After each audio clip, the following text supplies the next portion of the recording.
This is Troy Jackson, and for the second video, I'm going to be going over supporting clear and concise language for mathematics. Now, this strategy is going to deal with students with a disability, especially when it comes to math. Now, when I was looking through the Teaching Exceptional Children Journal article, I came across an example of a teacher that's working with a student with a learning disability, and they're going over fractions. And she's referring to the numerator and denominator as the top number and the bottom number, but she never helps that student make the connection to what the top number and bottom number really mean or what they are. And on the test, she refers to those as the denominator or the numerator.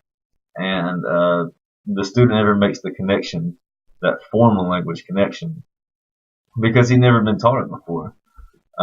Because for some students, that's just a tough connection to make.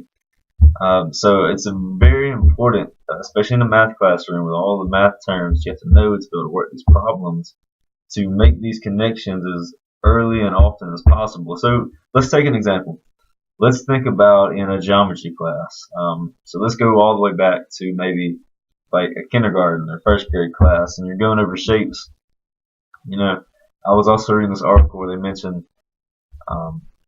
if you're going over what a circle is, they may call it a ball, even though a ball is really a sphere. And a sphere and a circle are two completely different things. And you're really going to mislead those children. I mean, they might could figure it out at first, but when it's time to make the distinction, they have a hard time doing that. They talk about a cube having 6 sides when really they're not sides, they're faces. Or if you're going over angles and you want to measure an angle, if you're calling it a corner, those kids don't know that's an angle. You can't measure corners, but you can measure angles. So it's important to just early and often make informal and formal language connections, because otherwise your students are probably going to be lost. So just always keep that in mind. They're not always going to know what you're talking about. So always help them to make those connections.